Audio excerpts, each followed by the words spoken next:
sa Instagram, pero sapat na para gulatin ang buong internet. Nagparitoke nga ba talaga si Michael Pacquiao? At kung oo, bakit ngayon? Pero sandali, hindi pa yan ang pinaka nakakagulat. Hindi pa man tuluyang humuhupa ang usap-usapan tungkol sa kanyang buhay pag-ibig, muli na namang naging sentro ng atensyon sa social media ang anak ng pambansang kamao, si Michael Pacquiao. Kamakailan lang, naging viral si Michael matapos mabunyag sa publiko ang malaking age gap nila ng kanyang girlfriend na si Joyce Tan Custodio. Marami ang nagulat, marami ang nagtanong, at marami rin ang naghusga. Pero bago pa man tuluyang mawala ang ingay na iyon, isang bagong issue ang biglang sumabog. Dahil sa isang simpleng pagbabago, isang detalye sa kanyang mukha na hindi nakaligtas sa mata ng mga netizen. Para sa mga hindi pa gaanong pamilyar, si Michael Pacquiao ang pangalawa sa 5 anak ni Manny at Jinky Pacquiao. Kung ikukumpara sa kanyang kuya na si Jimwell, na mas lantad sa mundo ng boxing, mas piniling maging low-key ni Michael. Sa kabila nito, kilala siya bilang isa sa pinaka-talented sa magkakapatid,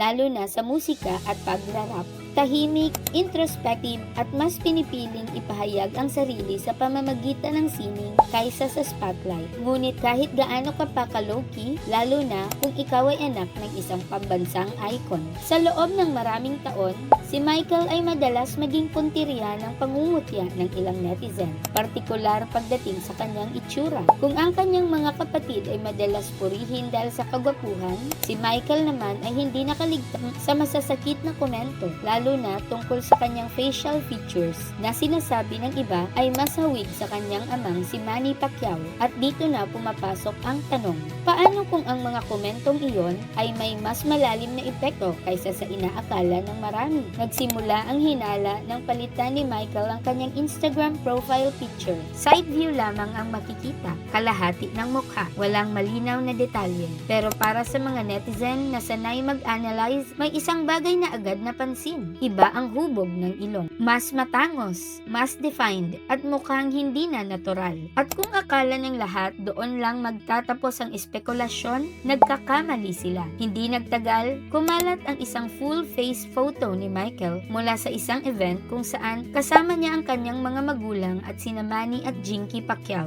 At dito na tuluyang nagliyab ang social media. Wala na ang dating itsura. Ang dati raw pango na ilong ay napalitan ng sobrang tangos at manipis na rhinoplasty result. Isang pagbabago na hindi lang ilong ang binago, kundi buong facial harmony niya. Ikaw, sa tingin mo, karapatan ba ng isang tao na baguhin ang kanyang itsura para sa sarili niyang confidence? O mas mahalaga pa rin ang pananatiling natural? I-comment mo.